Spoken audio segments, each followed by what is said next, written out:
So at this point, let me give you 5 things that you can do, 5 small acts of rewilding that all of us can easily achieve. And we don't need to live off the grid.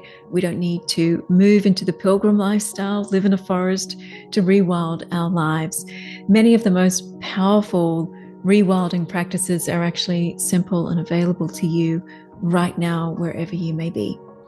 Especially when we approach these practices with mindfulness and intention, because remember, it's returning to nature, including returning to our nature as well. So the first one is, people, it is time to earth. This means walking barefoot on the grass, the soil, or the sand, at least once daily for at least 5 minutes. So put that in your schedule. This will help you to ground your nervous system, and even just a few minutes a day can help to shift you out of a state of chronic stress into a calmer, more parasympathetic state. Second thing, everybody, start foraging for health. So make it your mission this year to learn to wildcraft and identify one wild plant. And maybe you go for 10. I don't know, it's up to you. But make it your mission, because foraging is a gateway to wild nourishment, gateway to wild health. So start with something that's really safe, really abundant, like plantain leaf, sow thistle, dandelion, the beeden species. And they're all in my book, by the way. I'll put a link down below if you want to grab my book and you can start wildcrafting to your heart's content. And just notice how quickly you'll find this to be satisfying, empowering. You'll get to know the local plants that are growing around you. And it will also, as a practice, awaken your intuition around food and medicine. So my book, The Wildcraft Guide, takes you step by step through this whole process and gives you all the background on these plants and what to use them for, how to cook with them, and gives you the latest evidence-based information on a range of wild-growing medicinal plants that are just perfect for your first foraging mission. So as I said, I'll put that link down below, and I really hope you enjoy it. I'm getting great feedback on the book, and it's also full of photographs, so you'll definitely be able to improve your identification skills using this wildcrafting guide. So the third thing is, stop doing, start being. Take 15 minutes or more of your day, sit outside, observe without distraction. You do not need to do anything, just sit and be. Notice the wind, notice the birds, notice the way the light is moving. These small rituals build presence and reconnection, and they help you feel like you're part of that natural world again. So here in Australia, the Aboriginals have a practice called Ladiri. It's a great place to start. So I'll put a link below to a blog article that you can read about Ladiri. It's just such a beautiful practice. And if you are an Australian like me, great thing to start doing, and again, requires no training. That's a good thing. Okay, the fourth thing, eat with the seasons. One of the most tangible ways to rewild your health is by shifting to a seasonal diet. So your food needs to be local, needs to be in season, fresh. In other words, head out to your local markets.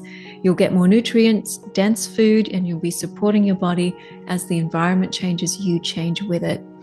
There are wild foods, for example, like, you might have spring greens, or you might have berries in summer, or you eat more root vegetables in autumn. Just take that further, start doing a little bit of reading. And as we're in the month of May now, you can get started by reading the blog article that I've linked to below, which is an acupuncturist guide to how to live and eat during autumn. So I hope you enjoy that. That's also on my blog site, not written by me, but by a beautiful acupuncturist. And it gives you a little bit more background on how to dress, how to eat, how to live from season to season. Okay, so the fifth and last one is head to your bathroom vanity cupboard, replace one product with something that's homemade or a herbal version. Once you start becoming aware of the plethora of harmful chemicals in cosmetics and household goods, you will want to look at which products you can switch for something which is more natural, and hopefully certified organic and hopefully plant-based. So starting with personal care products and cosmetics is a good first move because let's face it, they're going onto our skin, so we have very direct contact with these products. You could try, for example, switching your skin cream for something that is organic or biodynamic, even better, or herbal based. And it could be using plants like calendula, nettle, rose, chamomile. There's just so many, can't even begin to cover all of the plants that are used in cosmetics. And, don't discount them. We've got wonderful plants like goju kola, which tightens your skin. Nettle tightens the skin from wrinkles. Rose calms down rosacea. You've got lotions, creams, shampoos, bath bombs, shower steamers, hair oils. Where do I end? Talking about all the amazing things that you can actually make at home with your own hands. And once you start doing that, now you're stepping into deep rewilding territory, and you're rebuilding your form of nourishment and self-care and moving away from overly processed synthetic products that can ultimately disrupt your hormones. So I hope that this was interesting for you all, and just remember that rewilding, it's a way for us to realign with nature, and if anything, nature is all we got. And we're very cyclic human beings as well. For women, I've worked with women as a clinical naturopath for over 2 decades, and I've really cultivated more expertise in working on women's hormone health. So normally what I'll do is I'll start with herbs and nutritionals, we get the diet right, and then we gradually move towards these rewilding values and practices. So more time for cooking, nourishing meals every day, or food prep, more exercise, things that calm the nervous system, sleeping to rejuvenate the adrenals and the kidneys, and contemplation, time, investing in their health span by living really well. And what I've observed over the years is that rewilding, it's more than a lifestyle. It really is a return. It's a remembering. And each step that we take away from the very plastic processed version of health that we've been fed since, I guess, the end of World War II, and towards the earth's wisdom, is a step closer to feeling more grounded, more nourished, and more whole. And I truly wish this for you, and I wish this for your daughters as well. For women, rewilding is just this beautiful, radical act of self-care and self-reclamation. It's about trusting our senses. It's about listening to, attuning with, and syncing with the seasons, and seeing our bodies not as problems to fix, but as ecosystems to tend to. And this concept is nothing new. All traditional medicine systems, they revolve around this concept of the individual as the microcosm, macrocosm sort of, I guess, philosophy that we're reflections of the universe in which we live and grow. And this concept also of us wanting to align our inner terrain with the external terrain and the external environment so that there's harmony between the two. And there's room in there also for moving towards nature as a way to calm our emotions, to deal with life's challenges and stresses, because nothing heals like nature and time. I'll end it there, but I just wanted to share that with you, and I wish you a gorgeous day. So there's 5 things, remember. They are things you can do right now. Peace and love to you and your beautiful body. See you soon in another video. Thanks for listening. And also, if you like this video, you know what to do. Head down, subscribe, follow, etc. I would love to be able to share more of this with you in the future. Oh yes, I always forget, to actually let you know that if you want to work on your health, if you're based in Australia, you want to work on your health and your hormones, you can always book a consultation with me, and I'll put all of the links below, but you'll find me at herbalwell.com.au. And my name is Sue Lindsay. Thank you for listening.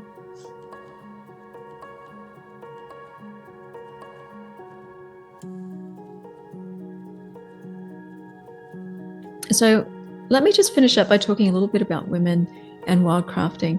For women specifically, when we start wildcrafting, something deeper awakens in us.